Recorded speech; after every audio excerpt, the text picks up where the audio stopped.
अपनी बात शुरू करने से पहले मैं नीम करोली बाबा जी को प्रणाम करता हूँ। उनका कहना था, अगर आप अपनी मृत्यु के समय आम की इच्छा करेंगे तो आप एक कीड़े की तरह जन्म लेंगे, और अगर आप एक सांस की भी इच्छा रखेंगे तो आप पुनः जन्म लेंगे। नीम करोली बाबा, जिनका नाम सुनते ही भक्तों में श्रद्धा उमड़ आती है, जिन्हें हनुमान जी का परम भक्त कहा जाता है, और आज भी उनकी बताई हुई बातों पर हम सब चल रहे हैं। नीम करोली बाबा, जिनका वास्तविक नाम लक्ष्मी नारायण शर्मा था और उनके पिताजी का नाम दुर्गा प्रसाद शर्मा। 17 साल की उम्र में उन्होंने घर छोड़ा, उन्हें ज्ञान की प्राप्ति हुई और उन्होंने पूरा जीवन हनुमान जी की भक्ति में लगा। उन्हें अलग अलग नामों से बुलाया जाने लगा। गुजरात के बवानिया मोरवी में जब उन्होंने तपस्या की तो लोग उन्हें तलैया बाबा के नाम से पुकारने लगे। कहा जाता है कि जब वो उत्तराखंड के प्रवास पर थे, भवाली से कुछ किलोमीटर आगे जाने के बाद बाबा जी एक छोटी सी घाटी के पास रुक गए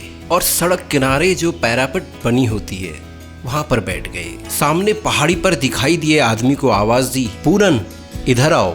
पूरन नीचे आया और कंबल लपेटे अजनबी से अपना नाम सुनकर वो अचंभे में पड़ गया कि ये मुझे कैसे जानते हैं। अजनबी व्यक्ति ने मुस्कुराते हुए कहा, घबराओ मत, मैं तुम्हें पिछले कई जन्मों से जानता हूँ। मेरा नाम बाबा नीम करोली। हमें भूख लगी है, भोजन की व्यवस्था करो। पूरन ने अपनी माँ को बताया, नीचे पैरापट पर बाबा नीम करोली जी बैठे हैं और वो भोजन मांग रहे हैं। घर में कुछ रोटियां बनी थी तो पूरन ने वही रोटियां बाबा जी को परोस दी। भोजन के बाद बाबा जी ने बोला, जाओ 2 लोगों को लेकर आओ। सबको लेकर बाबा जी नदी के पार जंगल में गए और एक जगह पर कहा, यहाँ पर खुदाई करो।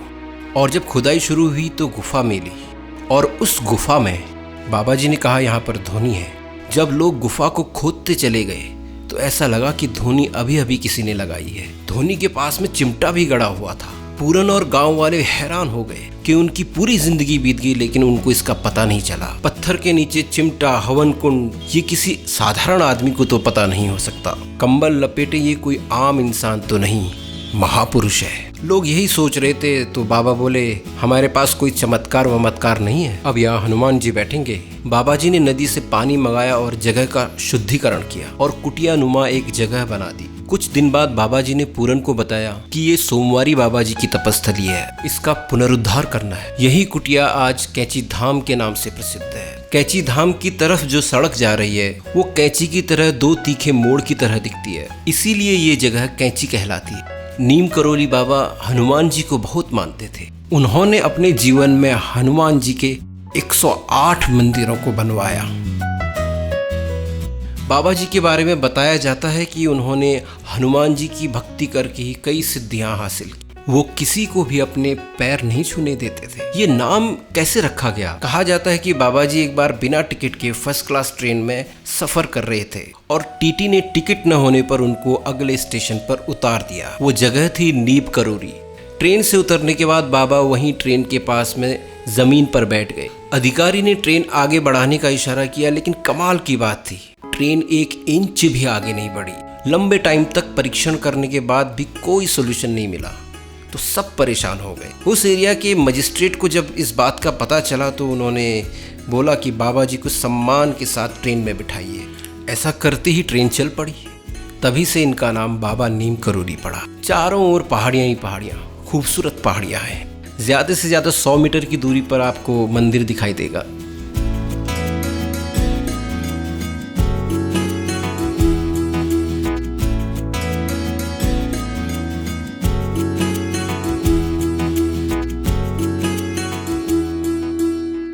रिचर्ड एल्पर्ट हार्वर्ड में प्रोफेसर रहने के बाद जो है 1967 में रिसर्च के लिए इंडिया आए। यहाँ उनकी मुलाकात बाबा जी से हुई, यानी कि नीम करोली बाबा जी से। बाबा जी ने उन्हें दीक्षा दी और नया नाम दिया रामदास। बाबा रामदास जी भी हनुमान जी के भक्त हो गए, नीम करोली बाबा जी के भक्त हो गए और उन्होंने हनुमान जी की भक्ति को केंद्र में रखकर प्राचीन भारत की परंपराओं को आगे बढ़ाने का काम किया। बाबा रामदास जी अपनी किताब मिरेकल ऑफ लव पर एक बुलेट प्रूफ कंबल की घटना के बारे में बताते हैं। इस घटना के अनुसार एक बार बाबा जी एक बुजुर्ग दंपति के घर पहुंच गए और उन्होंने कहा कि रात्रि विश्राम यहीं करूंगा। बाबा जी की बात सुनकर बुजुर्ग दंपति भक्त को बहुत खुशी हुई, लेकिन उनको ये भी चिंता सताने लगी कि उनके पास न पैसा है, न धन है, न कुछ है, वो कैसे उनकी सेवा करेंगे।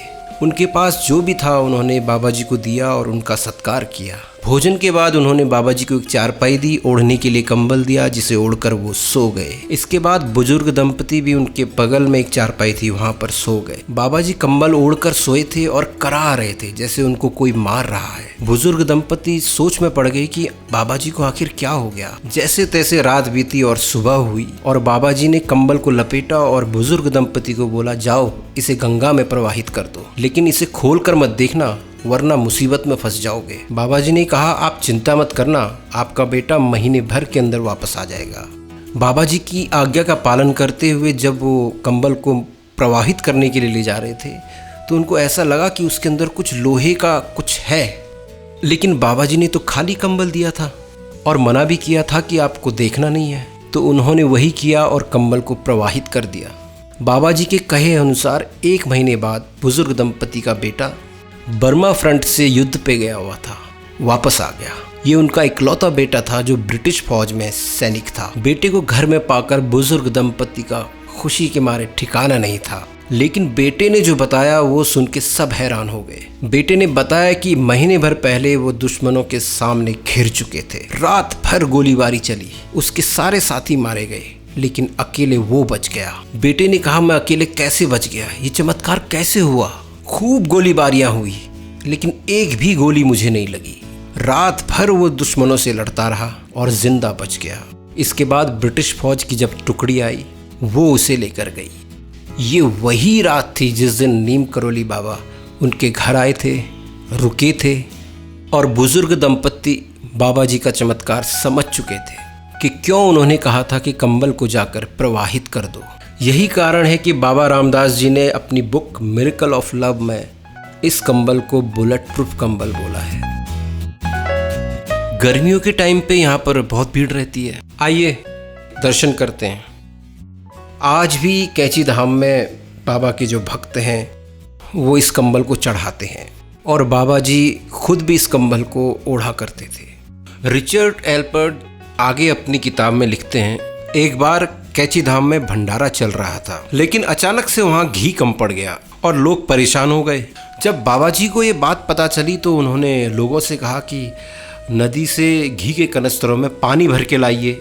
लोग समझ नहीं पाए कि ये पानी का घी से क्या संबंध है, लेकिन लोगों ने वही किया, वो पानी को लेके आए। तो बाबा जी ने कहा कि जाओ इस कनस्तर को कढ़ाई में खाली कर दो, और जैसे ही पानी को उबाला गया पानी घी में बदल गया। बाबा जी के चमत्कार को देख के सब हैरान हो गए। एक और घटना बताई जाती है कि बाबा जी अपने जन्म स्थल में गए हुए थे। वहाँ एक कुआं था जिसका पानी बहुत खारा था और लोग परेशान रहते थे। लोग नीम करोली बाबा जी के पास गए अपनी परेशानी लेके।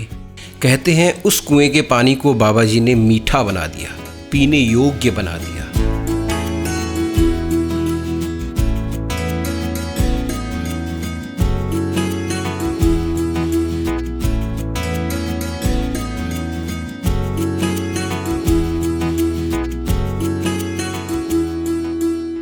ये मुख्य द्वार है बाबा जी का, और यहाँ पर आके इतनी शांति का अनुभव हो रहा है मैं बता नहीं सकता हूँ। आप जब यहाँ पर खुद आएंगे तो आपको ये एहसास होगा कि कितनी पावर है इस जगह में। बाबा जी का एक और चमत्कार आपको सुनाता हूँ जो बहुत ही अद्भुत है। हनुमानगढ़ी के मंदिर का निर्माण कार्य चल रहा था, तेज बारिश होने लगी और काम रुक गया। कहते हैं कि बाबा जी नहीं चाहते थे इस शुभ कार्य में बाधा आए, तो उन्होंने अपने चमत्कार से मंदिर बनने तक बारिश को रोक दिया। और एक घटना बताई जाती है कि कैची धाम जब उनके भक्त लोग पहुँचे और पूजा का समय था तो वो माचिस भूल गए, दिया जलाने के लिए कुछ भी नहीं था। तो बाबा जी ने सिर्फ दिए की ओर हाथ किया तो वो दिया जल उठा, और ऐसे न जाने कितने अद्भुत चमत्कार बाबा जी ने दिखाए हैं।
11 सितंबर 1973 की रात्रि थी।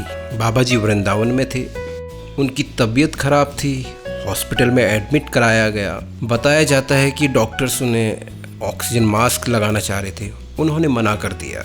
उन्होंने कहा कि अब मेरे जाने का समय आ चुका है। उन्होंने तुलसी जी और गंगा जल ग्रहण किया और रात्रि को 1:15 बजे अपनी देह त्याग दी। उनकी मृत्यु का कारण मधुमेह, कोमा ये बताया जाता है। बाबा जी के भक्तों की बात करूं तो एप्पल के फाउंडर स्टीव जॉब्स उनके भक्त थे, जो महीने भर तक उनके सानिध्य में रहे। स्टीव जॉब्स ने भी कई बार कई जगह इस बात का जिक्र किया है कि उन्होंने कैंची धाम में काफी समय बिताया है और उनका स्पिरिचुअल अनुभव बहुत शानदार रहा। कहा यह भी जाता है कि नीम करोली बाबा जी का पसंदीदा फल सेब था और इसी बात से इंस्पायर होकर उन्होंने अपनी कंपनी का नाम एप्पल और लोगो भी एप्पल ही बनाया। इसके बाद उन्होंने फेसबुक फाउंडर मार्क जुकरबर्ग को भी यहाँ बुलाया, जिनको फेसबुक को नेक्स्ट लेवल तक ले जाने की प्रेरणा भी कैंची धाम से ही मिली।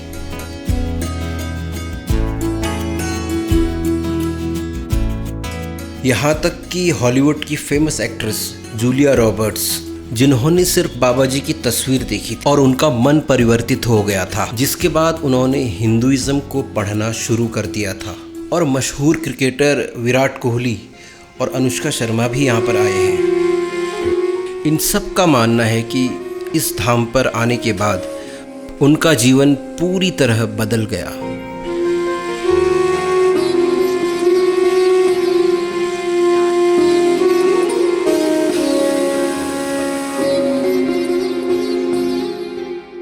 बताते हैं बाबा जी यही कंबल ओढ़ा करते थे। लोग यहाँ से इन कंबलों को खरीद के लेके जाते हैं।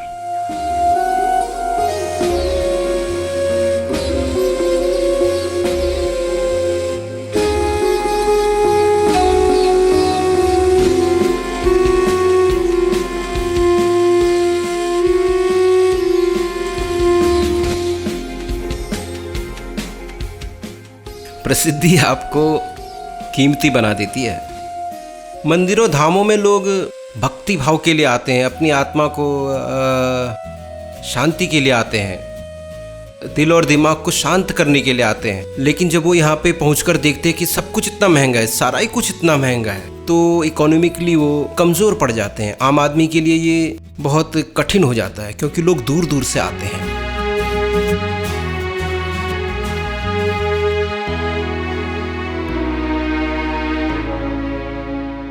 देवभूमि में जब भी आप यहाँ पर आए तो इस धाम में आप ज़रूर आएँ। आप सबसे निवेदन है कि आप इस वीडियो को, अगर आपको पसंद आया तो आप इसे शेयर कीजिए, सब्सक्राइब कीजिए, कंट्रीब्यूट कीजिए और हम फिर मिलेंगे अगले एपिसोड में किसी नए मंदिर के साथ। तब तक आप हमारे साथ बने रहें।